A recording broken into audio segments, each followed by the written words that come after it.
जय हिंद दोस्तों, कैसे हैं आप सभी। आशा करते हैं आप बहुत अच्छे होंगे। दोस्तों आज की जो वीडियो है काफ़ी इम्पोर्टेंट है, क्योंकि दोस्तों आजकल की जो एसी आ रही हैं, चाहे आपके फ्रिज आ रहे हैं, वो इन्वर्टर टेक्नोलॉजी बेस पर आ रहे हैं। इन्वर्टर टेक्नोलॉजी क्या होती है पूरा समझा दूंगा आपको। सबसे पहले आप ये समझ लीजिए कि भाई जो हमारा एसी होता है वो इन्वर्टर पीसीबी में आता है अब। पहले पीसीबी आउटडोर में नहीं होती थी, सिर्फ इंडोर में होती थी। तो दोस्तों आज इसको हम दोस्तों रिपेयर करना बताएंगे, और नॉन इन्वर्टर इन्वर्टर पीसीबी में डिफरेंट क्या रहता है देखने में, और इंडोर से या जैसे इंडोर की पीसीबी है और ये आउटडोर की पीसीबी है, इसके कनेक्शन कैसे मैच करने पड़ते हैं चलाने के लिए, चेक करने के लिए। बिल्कुल प्रैक्टिकली ये चला के दिखाऊंगा आज। और सबसे पहले देखिए दोस्तों, सबसे पहले हमें ये समझना होता है कि हमारे जो पीसीबी है वो इन्वर्टर पीसीबी है, नॉन इन्वर्टर है। तो इन्वर्टर पीसीबी में और नॉन इन्वर्टर में डिफरेंट क्या है मैं आपको बता देना चाहता हूँ। जो आपकी नॉन इन्वर्टर है, यहाँ पे आप समझना, पहले कंप्लीट देखना वीडियो को, ठीक है ना। देखा करो तो पूरी देखा करो, वरना भाई आगे मत ना, वरना नुकसान अपने करना है, ठीक है। समझो बात को। देखिए ये अब हमारे पास ये इन्वर्टर एसी की पीसीबी है, मैंने इसके साथ ये धर रखी है, तो मैं सो कहने लगूंगा ये इन्वर्टर की। ऐसे नहीं करना, आपको पीसीबी को देखते पहचानना है कि इन्वर्टर पीसीबी है, नॉन इन्वर्टर है, ठीक है। इन्वर्टर पीसी में क्या है, तीन तार आउटपुट होता है, न्यूट्रल, फेज और कम्युनिकेशन। तो कम्युनिकेशन मिलता कहाँ पे, आप सबसे पहले ये देख लीजिए। जैसे पीसीबी है, आपकी एक तो रिले मिलेगी। आपकी चाहे रिले मिले ना मिले उससे कोई दिक्कत नहीं है, ठीक है ना, रिले मिले या ना मिले। नॉन इन्वर्टर में भी रिले रहती है, इन्वर्टर में भी रिले रहती है। लेकिन जो एक तार रहता है कम्युनिकेशन का, वो हमारे एक एनटीसी से आता है। जैसे यहाँ पे एनटीसी लगा हुआ है और यहाँ से आउट हो जाता है। देखिए यहाँ पे लिखा हुआ है आउट, और यहाँ आउट फैन न्यूट्रल, इस तरह से लिखा हुआ है। आप सोचेंगे कि ये फ़ैन का है, फ़ैन का नहीं है, क्योंकि यहाँ पे आप देख सकते हो बीच वाली ये खाली है। ये इसको सिर्फ अपग्रेड किया गया है इन्वर्टर में, इसलिए आपको लग रहा है इसमें फ़ैन लगेगा। सैमसंग में यही है, थोड़ा सा धोखेबाजी यही हो जाती है बस। अब यहाँ पे दोस्तों पहले तो आपको लगा देना BLDC फ़ैन, क्योंकि BLDC बिना फ़ैन के दोस्तों ये कंप्रेसर नहीं चल पाएगा इसके अंदर। अब चलिए दोस्तों, आपको सबसे पहले इस पीसीबी को चला के दिखाते हैं कि सही तरीके से आप कैसे पहचानोगे। भाई कस्टमर आपके पास पीसीबी ले आया, कस्टमर पीसीबी लाया, वो सेंसर वेंसर नहीं लाएगा, बिना सेंसर का आज आपको चला के दिखाएंगे। पूरे यूट्यूब की गारंटी, किसी ने कोई ऐसे नहीं बताया होगा। इसमें सेंसर नहीं है। आउटडोर में जैसे यहाँ पे सेंसर होते हैं, जैसे इसमें इंडोर में सेंसर लगे हैं, देखिए ये देखिएगा, कूलिंग कोयल सेंसर है, ये रूम सेंसर है। तो इसमें पीसीबी में सेंसर नहीं है। तो सबसे पहले दोस्तों इंडोर में हमें फ़ैन मोटर कनेक्ट करनी होगी। अब इंडोर में दोस्तों दो तरह की मोटर कनेक्ट होती हैं। एक तो होती है दोस्तों नॉर्मल एसी मोटर, जिसके अंदर दोस्तों 6 तार होते हैं, रनिंग, कॉमन, स्टार्टिंग और ये फीडबैक के। एक होती है हमारी दोस्तों BLDC मोटर, जिसमें दोस्तों 5 तार होते हैं हमारे, वही 320 वोल्ट ग्राउंड, फीडबैक और यहाँ पे 15 वोल्ट और VCC। तो ये होती है। तो अब दोस्तों हमें इसके कनेक्शन कैसे करने हैं समझ लीजिए। यहाँ पे लिखा हुआ है साफ साफ BLDC मोटर, BLDC फ़ैन यानी कि। तो हम इसे कर लेते हैं बैक साइड से। तो हमने ये बैक साइड से कर लिया। बैक साइड से करने के बाद आप यहाँ पे समझो, ये देखो, ये हमारा मेन कैपेसिटर है सप्लाई का। ध्यान देना मेरी बात पे, ये मेन कैपेसिटर है सप्लाई का ये। अब इसमें क्या है, यहाँ पे लिखा हुआ है, देख सकते हैं साफ साफ, ये देखिए प्लस लिखा हुआ है, यहाँ पे प्लस लिखा हुआ है, यहाँ पे ये प्लस, यहाँ पे माइनस है। तो ये माइनस गया हमारे दूसरे वाले पॉइंट पे, प्लस हमारा इस पॉइंट पे रहा है, एक बीच में खाली है। तो प्लस माइनस, और फिर अगले वाली लाइन कौन सी है, ये यहाँ पे देख सकते हैं, ये वाली, ये लाइन हमारी जा करके दोस्तों सीधा हमारी 15 वोल्ट से आ रही है, यहाँ पे सीधा 15 वोल्ट से, जो हमारी 15 वोल्ट बननी है इस SM ट्रांसफार्मर से, 15 वोल्ट आ रही है।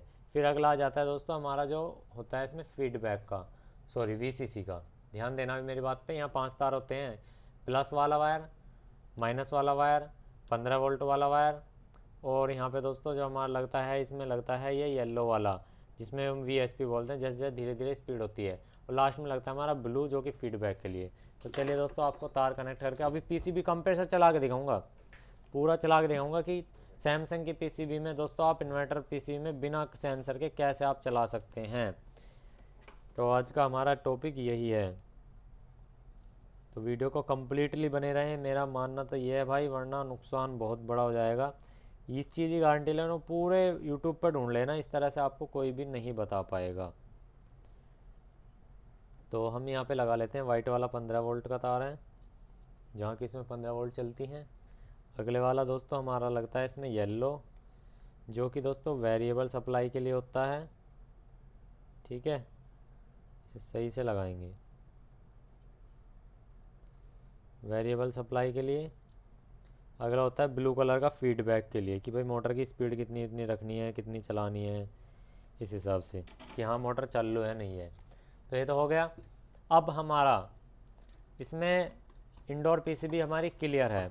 अब देखिए दोस्तों, हमारा इसमें न्यूट्रल फेज कहाँ देने होते हैं। न्यूट्रल तो इसमें साफ साफ लिखा है यहाँ पे, वरना आपको दोस्तों ये कोयल दिख रही है, ये कोयल हमारे दोस्तों न्यूट्रल फेज आते हैं इस पर। तो फ्यूज़ से तो हमारा फेज आता है, फ्यूज़ से इसका जो दूसरा पॉइंट है वो न्यूट्रल का होता है। तो यहाँ पे देख लीजिए भाई, यहाँ पे हमारी कोयल लगी है, यहाँ पे ये देखिए, यहाँ पे निशान बना हुआ है एक यहाँ पे।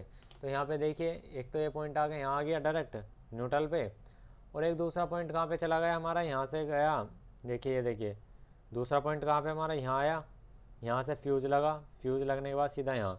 तो चलिए दोस्तों, अब इसमें सबसे पहले आपको पीसीबी को ऑन करा के दिखाता हूँ। तो हम न्यूट्रल और फेज़ कनेक्ट कर लेते हैं इसमें, ध्यान देना।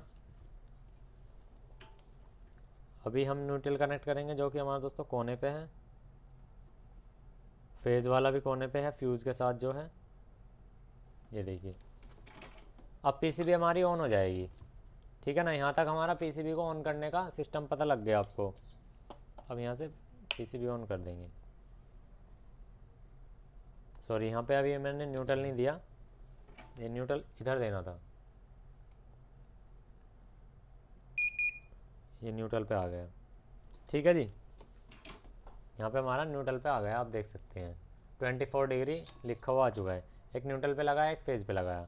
फेज का पहचानने का तरीका है, आप ऊपर से भी लगा सकते हैं, जैसे 2 पॉइंट है, ये 2 पॉइंट है, इन 2 पॉइंट में से जो फ्यूज़ पे रीडिंग बोलेगा वो फेज़ है। तो हमारी मोटर चल चुकी है यहाँ पे, ठीक है। अब इंडोर पीसीबी ओके है हमारी, ठीक है, इंडोर पीसीबी ओके है। अब हमें चेक करनी है इसके साथ साथ आउटडोर की। तो आउटडोर के कनेक्शन है, अब जो भी मेन है, मेन जो आएंगे अब आउटडोर का आएंगे। अब यहाँ से बात स्टार्ट होती है। तो मोटर को करते हैं एक तरफ और इसे थोड़ा सा इधर लाते हैं, यहाँ से देखिए। अब ध्यान देना, अब यहाँ पे है ध्यान देने वाली बात, वरना दोस्तों बेकार है, वरना यही 100-200 रुपये जी कमाते रहोगे, बेकार है। अच्छा कमाओ, मोटा कमाओ। अब देखिए दोस्तों, ये हमारी आउटडोर की पीसीबी। आउटडोर की पीसीबी में ये जो कनेक्शन है ये वाले, ये हमारे कंप्रेसर कनेक्शन है जो कि आईपीएम से आते हैं, ठीक है। उसके बाद दोस्तों जो कि यहाँ पे 3 पिन का कनेक्टर मिल रहा। अब यहाँ पे ध्यान देने वाली बात है, एक आउटडोर में दोस्तों आपको 5 पिन का भी कनेक्टर मिल सकता है, एक आउटडोर में 3 पिन का मिलेगा। मोस्टली आपको 3 पिन मिलेगा। अगर 5 पिन का मिला, ध्यान देना मेरी बात पे, अगर ना ये बात आपने मिस्टेक कर दी ना, तो इंडोर पीसीबी ऑन करते ही एरर आएगा, आउटडोर चलेगा ही नहीं। ध्यान देना अब, ठीक है ना। मैं आपके रिपेयरिंग के लिए बता रहा हूँ, उस चीज़ के लिए नहीं बता रहा। आपको आउटडोर पीसीबी में किसी में तो 5 मिलेंगे, किसी में आपको 3 मिलेंगे, ध्यान देना।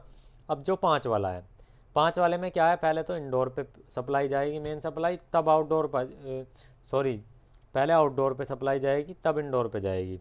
क्योंकि पहले अब क्या एसी में क्या होता है, पहले तो इंडोर में से मेन लीड आती है, तब में इंडोर वाली पीसीबी से आउटडोर पे जाती है सप्लाई, ध्यान देना।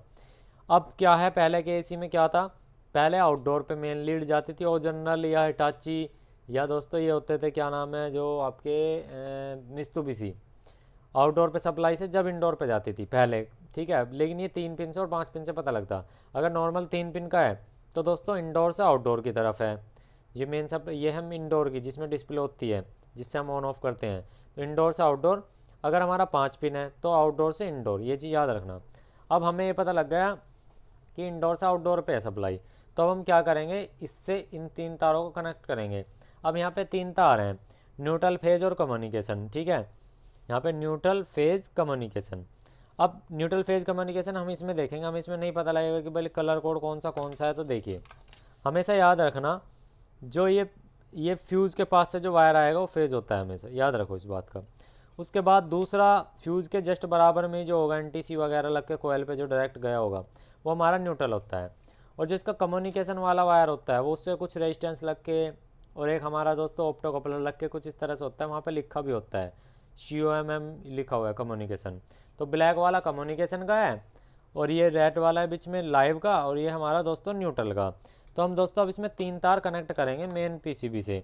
अब ये दोस्तों मेन में हमें कनेक्शन कहाँ से देने हैं, इंडोर के और आउटडोर के। अब ध्यान देना, जैसे हमने 3 तार लिए, अब 3 तार में क्या कर रहे हैं, पहले पे भाई हमारा न्यूट्रल, ठीक है, अगले वाला फेज, और यहाँ पे हमारा कम्युनिकेशन, ठीक है जी। हमने 3 दे दिए, न्यूट्रल फेज कम्युनिकेशन।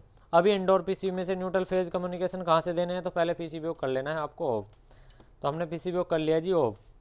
अब यहाँ पे ध्यान देना, देखिए अब यहाँ पे ये जो आपकी रिले है ना, ये रिले देख रहे हैं, इसमें 2 पॉइंट है यहाँ पे, एक पॉइंट ये है, एक पॉइंट ये है। अब इसमें एक पॉइंट तो फेज़ का है और एक फेज़ है आउट, ठीक है। जो तो एक तो होता है इनपुट इसमें, जो कि हमने नीचे सोल्डिंग करा, एक इनपुट होता है एक आउटपुट होता है। तो जो फ्यूज़ से बीप बोले, जिसका फ्यूज़ से बीप बोले वो तो दोस्तों इनपुट है, और जिसका फ्यूज़ से बीप ना बोले वो हमारा आउटपुट है। अब चलिए यही चेक करते हैं। मीटर लिया, फ्यूज़ पे रखा एक पिन, बीप देखते हैं, नहीं है। इससे देखते हैं, इससे आ रही है बीप। तो दोस्तों ये हमारा इनपुट है या आउटपुट है। तो आउटपुट फेज़, ठीक है ना, आउटपुट फेज़ हमेशा रिले से ही होता है। तो हमने दोस्तों आउटपुट फेज़ के लिए कौन सा रेड कलर का वायर लिया है, तो हमने ये लगा दिया जी यहाँ पे, ठीक है जी। अब आगे हमारा आउटपुट कौन सा, कम्युनिकेशन, जो कि कम्युनिकेशन का वायर होता है। तो कम्युनिकेशन का हमेशा याद रखना, एक पीटीसी लग के तब वायर आएगा। तो यहाँ लिखा हुआ आउट, ये इस कोने के सैमसंग के इस वाले पिन पे, तो यहाँ लिखा हुआ है देखिए, ये जंपर यहाँ आया है यहाँ पे पीटीसी, और पीटीसी जाके यहाँ पे लग गया एक छोटे से एडजस्टेबल एसटीआर से। तो यहाँ पे दोस्तों क्या है, आउटपुट यहाँ पे, यानी कि सीरियल कम्युनिकेशन जो है इसका वो यहाँ पे है।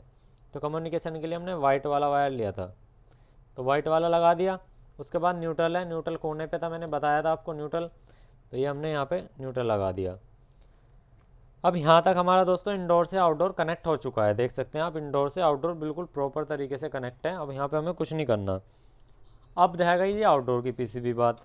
अब आउटडोर में आपको एक चीज़ बता देता हूँ मैं, आपकी आउटडोर में भी 2 तरह की मोटर लगती है, या तो बीएलडीसी या आपकी एसी मोटर। बीएलडीसी होगी तो वहाँ पे दोस्तों 5 पिन का कनेक्टर मिलेगा, बीएलडीसी फैन लिखा मिलेगा, जैसे इस पे लिखा हुआ है, ठीक है ना, जैसे इस पे लिखा हुआ है, यहाँ पे साफ साफ लिखा हुआ है बीएलडीसी फैन। ऐसे ही आपको अगर दोस्तों बीएलडीसी फैन आपके आउटडोर में होगी ना, तो 5 पिन मिलेंगी, अगर नॉर्मल है तो 3 पिन इस तरह से मिलेगी, ठीक है। तो यहाँ पे नॉर्मल 3 पिन है, तो हम यहाँ पे दोस्तों मोटर को लगाने की ज़रूरत नहीं है, यहाँ पे रिक्वायरमेंट नहीं है बिल्कुल भी कि भाई मोटर लगाओ तभी हमारी पीसीबी ऑपरेट होगी। तो मोटर की ऐसी कोई शिकायत नहीं है कि इसमें आउटडोर में पीसीबी में मोटर लगानी है। तो आउटडोर में पीसी में क्या क्या ज़रूरत पड़ेगा, ध्यान देना। एक तो कंप्रेसर होना चाहिए और सेंसर होने चाहिए। तो सेंसर लगते हैं इसमें 3, एक सेंसर तो इसमें कस्टमर लेके ही आया है, जिसे हम दोस्तों बोलते हैं, यहाँ पे देखिए यहाँ पे 3 सेंसर लगते हैं, हमेशा याद रखना 3 सेंसर। एक तो मीडियम पाइप सेंसर, एक डिस्चार्ज पाइप सेंसर, ठीक है, और एक रहता है दोस्तों आउटडोर सेंसर, जो कि हमारा दोस्तों एसी की बाहर की तरफ लगा होता है काला सा। तो ये तो दोस्तों हमारा पाइप पे लगा हुआ था, डिस्चार्ज पाइप सेंसर पे, तो ये तो है। नहीं भी होता तो दोस्तों आप 40K से 50K के बीच में इसकी जगह रेजिस्टेंस लगा सकते थे। अब इसमें 2 हमारे नहीं है, हमारा एक तो कौन सा हुआ मीडियम वाला और एक आउटडोर वाला, ये 2 सेंसर हमारे इसके अंदर नहीं है। तो अब हम क्या करेंगे, इनकी जगह 10-10K की आप दोस्तों 2 रेजिस्टेंस भी लगा सकते हैं, या आप 30K की या 40K की एक रेजिस्टेंस लगा लो। इस तरह से यहाँ पे रेजिस्टेंस लगा लेंगे, ठीक है। हम यहाँ पे 2 रेजिस्टेंस लगा लेते हैं, हमने कोई भी 2 रेजिस्टेंस लगा लेनी है। रेजिस्टेंस क्यों लगानी पड़ेगी, वरना इसमें दोस्तों एरर आ जाएगा अगर हमने इसमें दोस्तों रेजिस्टेंस नहीं लगाई, क्योंकि जैसे आपका सेंसर होते हैं ना, उसके अंदर भी रेजिस्टेंस बनता है। आप उस चीज़ को टेंशन फ्री हो जाओ, ठीक है। तो हमने यहाँ पे एक रेजिस्टेंस लगा दी, एक रेजिस्टेंस ली हमने 40K की, एक ली हमने दोस्तों 10K की, क्योंकि जो ये आपका होता है ना सेंसर्स, ये इतनी तक वैल्यू तक पहुंच जाते हैं। तो हमने यहाँ पे 2 रेजिस्टेंस लगा दिए। अब आ जाते हैं दोस्तों UVW, तो यहाँ पे रेड है, यहाँ पे वाइट है, यहाँ पे ब्लू है। आपको ऐसा कुछ नहीं है कि दोस्तों जैसे आपका डीसी कंप्रेसर है, मैं दिखा देता हूँ आपको, जैसे देखिए यहाँ पे आपको कंप्रेसर दिखाई दे रहा होगा, ये कंप्रेसर है, कंप्रेसर में 3 लैग हैं। ऐसा कभी भी बिल्कुल फिक्स नहीं है कि आपको दोस्तों तीनों तार ऐसे ही लगाने हैं, UVW में लगाना है, ऐसा कुछ नहीं है। कंप्रेसर चलना चाहिए, ठीक है ना, आपका कंप्रेसर चलना चाहिए, चाहे उल्टा चलो चाहे सीधा चलो, उसको कोई दिक्कत नहीं है जब टेस्टिंग कर रहे हैं। वो वैसे भी कस्टमर के यहाँ भी अगर गलती से उल्टे लगते हैं कोई दिक्कत नहीं है, ख़राब नहीं होगा, आपको बेफिक्र रहिए। बस ये होगा कि इंडोर से गर्म आने लगे, आउटडोर ठंडे आने लगे, इतना हो सकता है अगर हुआ तो, वरना दोस्तों ऐसा कुछ नहीं, आप कोई से में भी लगा दो, उससे कुछ भी दिक्कत नहीं आएगी। बस आपको टेस्ट करना है, लेकिन आपको सीधा लगा लो तो बहुत अच्छी बात है। तो यहाँ पे हम रेड लगा दिया, वाइट लगा दिया, ये कंप्रेसर के वायर हैं, ठीक है ना, ये कंप्रेसर के हैं, मैं सही तरीके से लगा लेता हूँ। कच्ची सोल्डिंग कर रहा हूँ मैं इन पे, ज़्यादा पक्की नहीं कर रहा हूँ। तो देखिए जी यहाँ पे हमारा दोस्तों ये हमारे कंप्रेसर के तार भी लग के रेडी हैं। तो चलिए दोस्तों अब पीसीबी को ऑन करने की बारी आती है। यहाँ पे हमारा कनेक्शन जो है हो चुके हैं। अब करते हैं पीसीबी को ऑन। तो अब यहाँ पे हम मेन लाइन इसके अंदर देते हैं। तो हमने मेन लाइन दी, आउटडोर में भी लाइन आ चुकी है। तो अब हमारी पीसीबी का चलने का इंतज़ार देखेंगे। तो दोस्तों अब हमारी पीसीबी चल जाएगी यहाँ पे। इसे बहुत सावधानी से रखना है।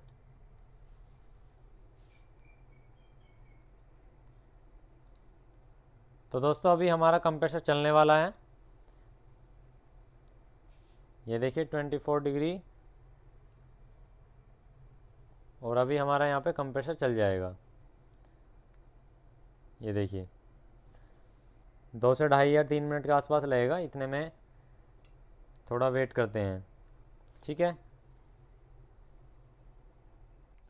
अब मैं इसके आपके लाइट के बारे में समझाता हूँ। इतने कंप्रेसर चलता है, इसकी लाइट के बारे में समझाता हूँ। मैं इस कनेक्टर को पहले यहाँ पकड़ लेता हूँ। ये इस कनेक्टर को मैं यहाँ पे पकड़ता हूँ क्योंकि ये सावधानी से रखना पड़ेगा। देखिए इसमें कुछ आपको लाइट दिखेंगी। अभी मैं आपको लाइटें दिखाता हूँ इसकी। कुछ लाइटें हैं इसमें, बड़े सावधानी से करेंगे इस काम को।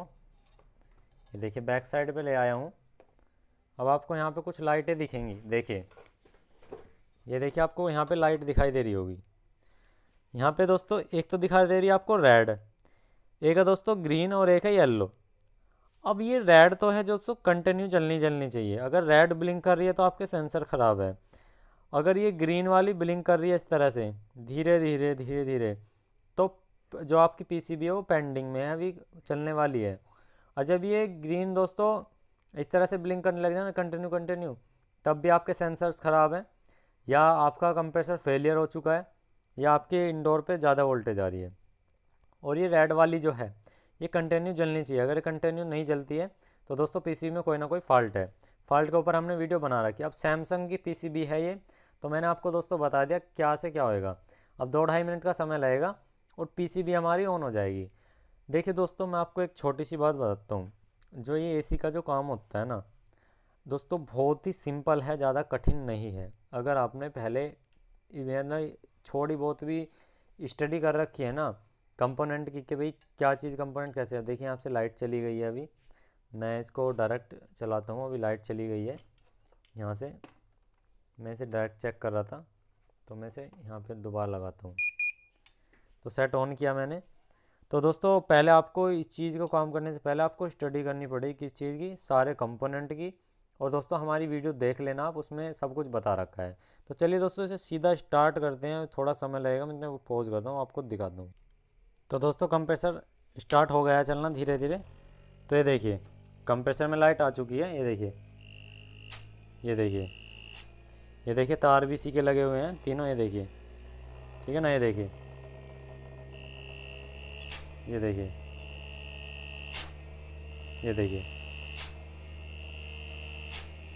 ये देख सकते हैं, बिल्कुल आपके सामने है लाइव, ठीक है ना। ये देखिए ये तार लगे हुए हैं, सैमसंग की पीसीबी आपके सामने चल रही है। देखिए बिना सेंसर के, ये देख सकते हो। ये देखिए एकदम मस्त चल रही है। बताओ क्या दिक्कत है। इस तरह से चेक कर सकते हो, कोई दिक्कत नहीं आती है, बस चेक करने का तरीका आना चाहिए। और इस तरीके की पब्लिक दुनिया बहुत पैसे ले लेती है, बताती नहीं है पहली बात तो, ठीक है ना। तो ये हैं तरीके इसके, ठीक है। तो चलिए दोस्तों इसे बंद करते हैं और आपको बताते हैं। तो आप मैंने बता दिया कौन से कनेक्शन कैसे करने चाहिए, कहाँ करने चाहिए, पूरा डीपली बताया। नहीं आपकी समझ में दोबारा देख लो, कोई दिक्कत नहीं है। पर दोस्तों इसी तरह से करनी है, हर पीसीबी में हर एसी में ऐसी करने हैं। तो चलिए दोस्तों मिलते हैं नेक्स्ट वीडियो में। आज के इतना ही। जय हिंद, जय श्री राम दोस्तों।